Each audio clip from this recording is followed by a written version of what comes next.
আসসালামু আলাইকুম। সবাই কেমন আছেন? নিশ্চয়ই ভালো। আমরা আলহামদুলিল্লাহ ভালো আছি। বেশ অনেক দিন পরে একটি ভিডিও আপনাদের কাছে শেয়ার করছি। যখন আমি অনেক দিন ধরে কোনো ভিডিও দেই না, সেটা যখন কেউ আপনারা জিজ্ঞেস করেন, আমার কাছের মানুষ অথবা যারা ফলোয়ার আছেন, যারা আমাকে জিজ্ঞেস করেন যে কেন আমি ভিডিও দেই না? আসলে মাঝে, মাঝে হয় কি ব্যস্ততার কারণে দেওয়া হয় না, আবার মাঝে, মাঝে আলসেমির কারণেও দেওয়া হয় না। তো তারপরেও যারা আমাকে জিজ্ঞেস করেন যে কেন দেই না, এটা আমার খুব ভালো লাগে। জাস্ট এটলিস্ট আপনারা আমাকে ফিল করছেন। তো থ্যাংক ইউ সো মাচ যারা আমার পাশে ছিলেন এতদিন। তো আজকে সকালে বের হয়েছি আয়াত আনায়াকে নিয়ে, আমি আর ওদের বাবা, যে আমরা টিম হর্টনসে একটু নাস্তা খাবো। প্রতিবারই এরকম প্ল্যান করা হয় যে ছুটির দিনে সকালবেলায় সবাই মিলে বাইরে কোথাও একটু খেতে যাবো বা ব্রেকফাস্ট করবো, কিন্তু সেটা আর হয়ে ওঠে না। ছুটির দিনে দেখা যায় একটু দেরি করে ঘুমানো হয় আর সকালে একটু দেরি করে ওঠা হয়। বাচ্চাদের সেই যে ডিসিপ্লিনটা, সেটা আসলে ছুটির সময় থাকে না বা ভ্যাকেশনের সময় থাকে না। তো যার কারণে এরকম হয়ে উঠছে না। ওইদিকে আজকে একটু কাজ ছিল আমাদের, যার কারণে সকাল সকাল বের হয়েছি আমরা, কিন্তু আমিন বাসায় ঘুমাচ্ছিল, ওকে আর ডাকা হয়নি। ইমানকে কাজে নামিয়ে আমরা চলে এসেছি নাস্তা খাওয়ার জন্য। তো এখানে একটু হালকা পাতলা স্ন্যাক্সই খাবো, তারপর আমরা চলে যাব বাসায়, যেহেতু আমিন বাসায় ঘুমাচ্ছে, ওর জন্য কিছু নিয়ে যাব। দেখতে দেখতে এই লম্বা ছুটিটা কিভাবে শেষ হয়ে যাচ্ছে টেরই পাচ্ছি না।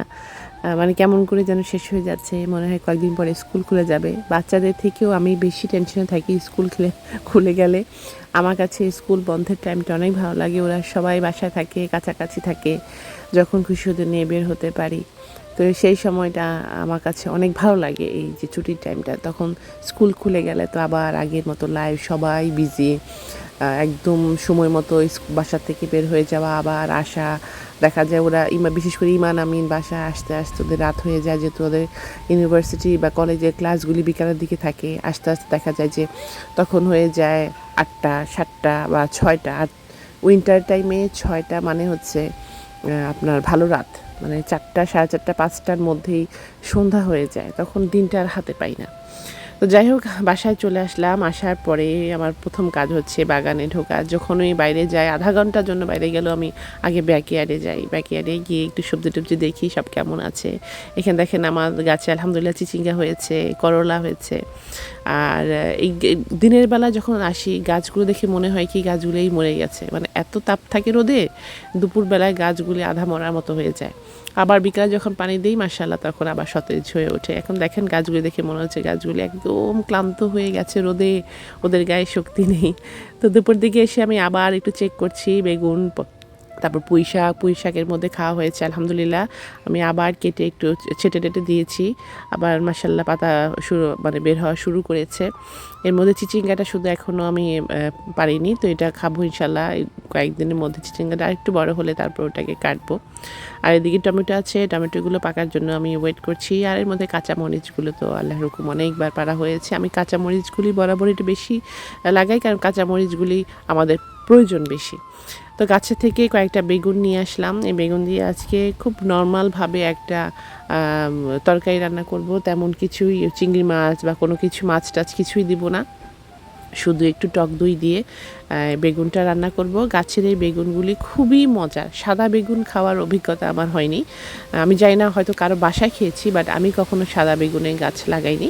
এই প্রথম আমার সাদা বেগুনের গাছ লাগানো, এবং আলহামদুলিল্লাহ খুব ভালো সাদা বেগুন হয়েছে। এই জন্য খাওয়ার একটা আগ্রহ খুব আমার হয়েছে।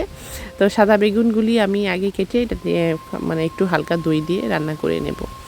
সামার টাইমে এই একটা মজা যে বাগানে একটু বসা যায়, ব্যাকইয়ার্ডে একটু সময় স্পেন্ড করা যায়, তারপর এই গাছপালা একটু লাগানো যায়। উইন্টারে তো একদম ঘরে বন্দি থাকি, তারপরও দুই সময়ে দুই রকম আনন্দ আছে, মজা আছে। আমি এই সময়টা সামারে যখন আমি গাছপালা লাগাই, তখন আমি দেশে ফোন করে প্রায় আমি সবাইকে দেখাই যে এই গাছগুলো আমি লাগিয়েছি। বিশেষ করে আমার মাকে, আমার বোনদেরকে আমি এদেরকে দেখাই যে কেমন হয়েছে গাছগুলি। আমার আনন্দ লাগে। আমার হাতের গাছে যদি একটা টমেটো আমি খাই বা একবারও আমি কাঁচামরিচ পেরে খাই, সেটাই আমার আনন্দ, সেটাই আমার খুশি। এই সামারে আমার কাছে গাছের নিজের হাতে লাগানো যে কোনো সবজি আমি একবারও যদি খাই, সেটাই আমাদের তৃপ্তি।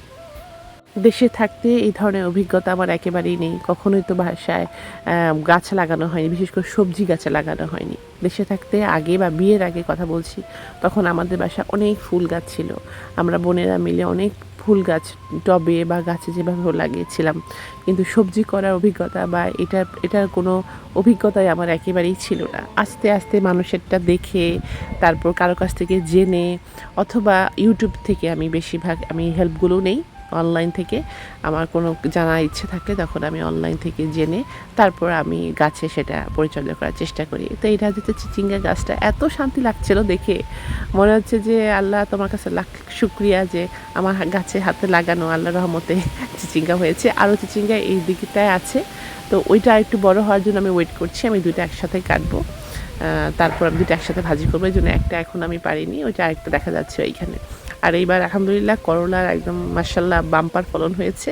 করলা এটা বলতেই গেলে আমার প্রথম। আমি এর আগে যতবার করলা গাছ লাগিয়েছি, একবার তো লাগিয়েছিলাম, আমার মনে পড়ে আমি একবারই লাগিয়েছিলাম করলা গাছ, সেটা কাঠবিড়ালি খেয়ে ফেলেছিল বলতে কাঠবিড়ালি কাজ হচ্ছে আপনার গাছটা এসে ওরা মানে একদম গোড়া থেকে উপড়ে ফেলবে, এটাই তাদের গাছ। তো যার কারণে করলা গাছে আমার এবার কখনোই আমি তেমন একটা লাভ করতে পারিনি। তো এবার আল্লাহর হুকুম আলহামদুলিল্লাহ করলা গাছে অনেক করলা পাড়া হয়েছে, মাশাআল্লাহ আরও গাছে আছে। তো এইবার আমি কিছু করলাও, বেগুনের সাথে করলাও কিছু নিলাম। এটাকে আমি হালকা ভাবে আলু দিয়ে আর একটু কয়েকটা চিংড়ি মাছ দিয়ে আমি সবসময় ভাজি করি, এবং কোনো তেমন একটা মশলা তো দেওয়া লাগে না। চিংড়ি মাছ থাকলেও আমি সামান্য একটু হলুদ দিয়ে আর লবণ দিয়ে আমি এই ভাজিটা করি, খেতে অনেক মজা লাগে। আর গাছের করলা সে তো বুঝতেই পারছেন, সেটা অতুলনীয় স্বাদ। সে আমার বিয়ের পরে আমি দেখেছি আমার শাশুড়ি ছাদ বাগান করতেন, ছাদে প্রচুর গাছ ছিল ওনার। আমি এমন কোনো সবজির গাছ উনি ছাদে করেননি। তখন যদি আসলে এই ভিডিও বা ক্যামেরা এত সচরাচর একটা প্রচলন থাকতো, তাহলে হয়তো আমি ভিডিও করে রাখতাম যে কত সুন্দর করে উনি ছাদ বাগান করতেন। ইভেন আমি দেখেছি উনি আলু লাগিয়েছে এবং আলু হয়েছে, সে আলু ওনার খেয়েছেন, আলু শাক খেয়েছেন, এমন কোনো কিছু নেই যে মা লাগাননি। তো সেটা দেখে আমার খুব ভালো লাগতো। আর এইসব দেশে আসার পরে এই তো আমি লাগলাম গত 2 বছর আমি ক্ষেতের দিকে বা সবজি বাগানের দিকে তেমন একটা নজর দিতে পারিনি, সেটা ইচ্ছে করেই দিইনি। দেখা আমার বোন আসলেন, দুলাভাই আসলেন, তখন ওদেরকে নিয়ে যেহেতু আমরা একটু বাইরে যাব, বিভিন্ন জায়গায় বিভিন্ন সিটিতে ঘুরতে যাব, তো গাছ লাগালে এগুলো পরিচর্যা করতে পারবো না, তাই সে বছর আর লাগানো হয়নি। এর আগের বছরও সামহাও কেন জানি খুব একটা লাগাইনি, খুব কমই কয়েকটা সবজি লাগিয়েছি। এবার আলহামদুলিল্লাহ বেশ অনেক কিছু গাছ লাগানোর সুযোগ আল্লাহ করে দিয়েছেন। তো যাই হোক, এখন আমি এই বেগুনটা বসিয়ে দিলাম। এটা হালকা একটু টক দই দিয়েছি, টক দই দিয়ে খেতে কিন্তু খুব ভাল লাগে।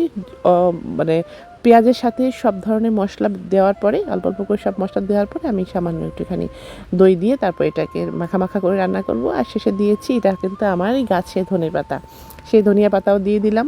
আর গাছের যে ধনিয়া পাতা মানে যেটা আমরা বাগানে লাগাই, সেইটা যদি তরকারিতে দেওয়া হয় এত সুন্দর স্মেল। অল্প একটু ধনিয়া পাতা দিলে পুরা তরকারি একটা সুন্দর স্মেল কেন জানি চলে আসে। তো এই হচ্ছে আজকে আমি বেগুনটা আপনাদের সাথে শুধু শেয়ার করলাম। আর ওদিকে আমি করলা ভাজিটাও ভাজি করেছি, কিন্তু সেটা আর আমি ভিডিও করতে ভুলে গেছি। তো যাই হোক, আজকে এই বাইরে থেকে ঘুরে এসে এই সবজি বাগানটা আপনাদের সাথে শেয়ার করেছি, আশা করি আপনাদের ভালো লেগেছে।